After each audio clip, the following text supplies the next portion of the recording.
ओम गंगणपते नमः। जय मातारा। पारशर ज्योतिर्विज्ञान में आप सभी दर्शकों का हार्दिक अभिनंदन है। आज ज्योतिषीय गणनाओं की श्रृंखला में सूर्य ग्रह के मेष राशि में तथा जन्म कुंडली लग्न कुंडली के भिन्न भिन्न क्षेत्र में मेष राशि में अवस्थित होने पर क्या प्रभाव पड़ता है, इस विषय में वार्ता करते हैं। सूर्य मेष राशि में 10 अंश पर परमोच्च होते हैं, मेष राशि में उच्च अवस्था में होते हैं तथा मेष राशि के लग्न के जातकों के पंचम स्थान के अधिपति भी होते हैं। यहाँ सदैव 11वें स्थान से द्वितीय स्थान के मध्य इनके साथ शुक्र और बुध की अवस्थाएं रहती हैं। सूर्य सभी ग्रहों के राजा भी हैं। यह आत्मा के अधिकारी देवता भी हैं। शरीर में दाहिने नेत्र के परिचारक अपितु नेत्रों दोनों ही नेत्रों के परिचारक हैं। सूर्य हृदय क्षेत्र पर अधिकार रखते हैं, मस्तक पर अधिकार रखते हैं, शीर्ष पर स्थान रखते हैं। किन्हीं स्थितियों में सूर्य वक्ष स्थल तथा भुजाओं के बल का भी अधिकार रखते हैं। रोगों में त्वचा रोग तथा ज्वर आदि की स्थितियां सूर्य के कोप से प्राप्त होती हैं। नेत्र दोष की समस्या भी सूर्य से प्राप्त होती है। अपितु सूर्य के निर्बल होने से ही शरीर में रोगों की अवस्था प्राप्त होती है। और गुण की अवस्थाओं में यदि कहा जाए तो सूर्य यश को प्रदान करता है, राजनीतिक बल को प्रदान करता है, नेतृत्व की शक्ति भी प्रदान करता है। नेतृत्व पर स्थिर रहने की शक्ति सूर्य प्रदान करता है। ख्याति का बल इसी ग्रह के पास सुरक्षित होता है और सूर्य मेष राशि में परमोच्च होने पर अपने सभी गुणों को प्रदान करता है। लग्न स्थान में मेष राशि में सूर्य होने पर सफलताएं तो प्राप्त होती हैं, परंतु कुछ अवस्थाओं में विफलताएं भी प्राप्त होती हैं। जैसे ऐसा व्यक्ति सदैव देववश होता है, भाग्यवादी होता है, भाग्य पर वह विश्वास करता है।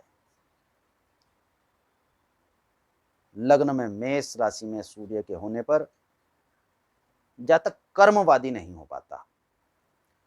वह सिरे से कर्मवाद का नकारात्मक स्थिति प्रदर्शित करता है, नकारता है, जिसके कारण जातकों को बड़ी समस्याओं का सामना करना पड़ता है। भाग्यवादी होने के कारण कभी कभी ये अंधविश्वासी भी हो जाते हैं। मेष राशि के स्वामी मंगल होते हैं तथा अष्टम स्थान के अधिपति भी होते हैं,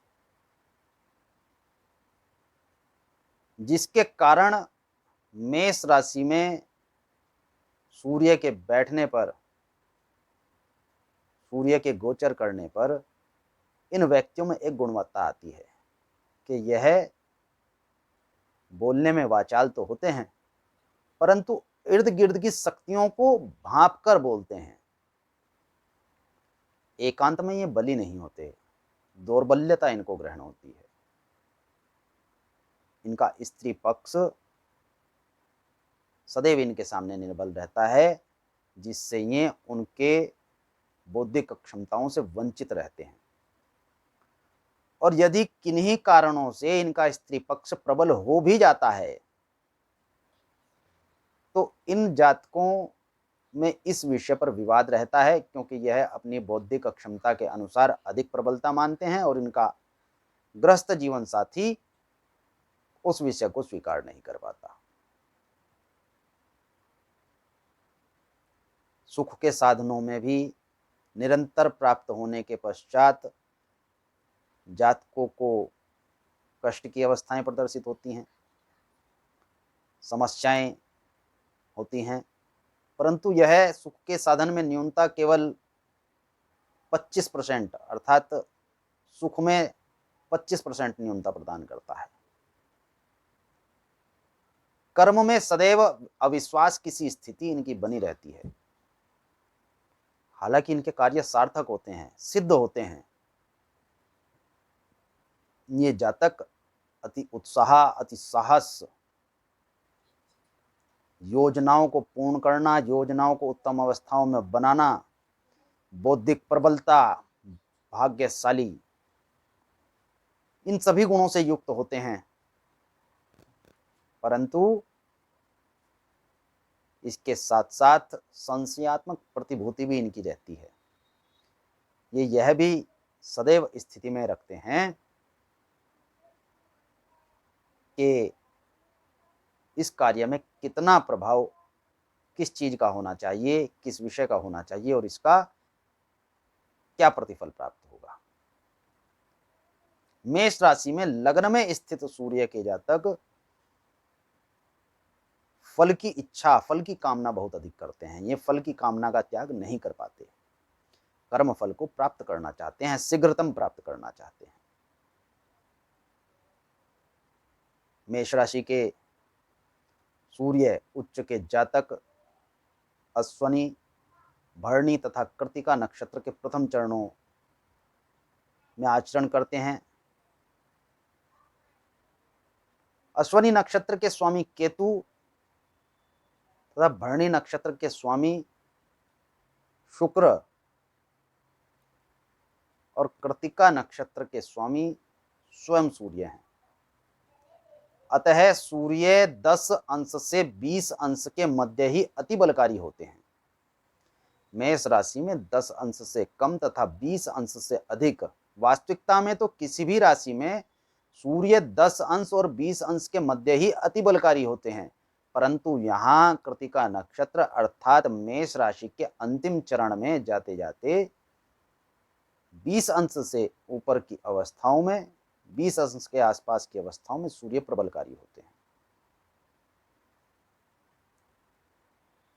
सूर्य 10 अंश केतु नक्षत्र अश्वनी नक्षत्र में जिस समय हो, उस समय पर निर्बलता, लज्जालुता प्रकट करते हैं। ऐसा व्यक्ति लज्जित रहता है, बहुत ही शीघ्र वह शर्मसार हो जाता है, शर्म मानने लगता है, लज्जा मानने लगता है। कुछ विषयों में वह अपवादी होता है और यदि कहा जाए तो वाक्यों को शीघ्रता से बोलने का प्रयास करता है, जिसके कारण वाक्यों की संरचना में त्रुटियां आ जाती हैं। मेष लग्न में सूर्य जिन जातकों के होते हैं, उन जातकों को कार्य क्षेत्र में बड़ी सिद्धि प्राप्त होती है, प्रसिद्धि प्राप्त होती है, परंतु उसके विषय में उनके मन में सदैव संशय बना रहता है। लाभ के अवसर निरंतर इन्हें प्राप्त होते रहते हैं। ये अधिक प्रयास न भी करें तो इन्हें सफलताएं प्राप्त होती हैं। नेत्र दोष की संभावना इन्हें अवश्य रहती है, वह भी दाहिने नेत्र में। और यदि सौम्य ग्रहों की, मित्र ग्रहों की उत्तम दशाएं चलती रहें तो कभी कभी यह दोष प्रकट भी नहीं होता। यह दोष मेष लग्न में सूर्य के जातकों के 10 वर्ष की आयु से पूर्व प्रकट हो जाता है, अन्यथा फिर 45 वर्ष की आयु के पश्चात यह दोष अधिक प्रकट होता है, यदि उत्तम सौम्य ग्रहों, मित्र ग्रहों की दशाएं हों तो। सूर्य मेष राशि में हो, लग्न में अवस्थित हो, सूर्य के समान ही जातक चमकता है, इसमें कोई दो राय नहीं है। यश उसका अतिरेक पर होता है, परंतु उसके अनुरूप उसके कार्य चाहे जितने सिद्ध हों, चाहे जितना धन लाभ उसे प्राप्त हो, उसके अनुरूप धन उसे प्राप्त नहीं हो पाता। अर्थात यदि वह 10 रुपए का कार्य करता है तो 1 रुपए का कार्य उसका हो जाता है, उसका व्यय चलता है, परंतु लाभ की स्थितियों में न्यूनता ही प्रदर्शित होती है। धन के धनाढ्य ऐसे जातक नहीं होते और कार्य इनका कोई रुकता नहीं है, सामान्य स्थितियां सदैव बनी रहती हैं। अपनी स्थिति के अनुसार इनके पास धन भी होता है, संग्रह भी होता है, कोष भी होता है, सुविधाएं सब संपन्न होती हैं, परंतु यह अति धनवान नहीं होते। धनाढ्यों में इनकी स्थिति नहीं होती। हानि की संभावनाएं ऐसे जातकों को कम होती हैं। इनके शत्रु भी कम प्रबलकारी होते हैं, अपितु शत्रु इनके सामने मुंह की खाते हैं। रोग की नियंत्रण स्थिति सदैव बनी रहती है, परंतु सूर्य की महादशा में इन जातकों को अधिक सफलताएं प्राप्त नहीं होती। सूर्य की महादशा इन जातकों के लिए उत्तम फलों को अधिक प्रदान नहीं कर पाती। सूर्य उच्च राशि मेष राशि में बैठकर जातकों को उत्तम फल प्रदान करते हैं, इसमें कोई भी संशय नहीं है। शुभम भवतु। भगवान गणपति तथा मातारा आपका कल्याण करें।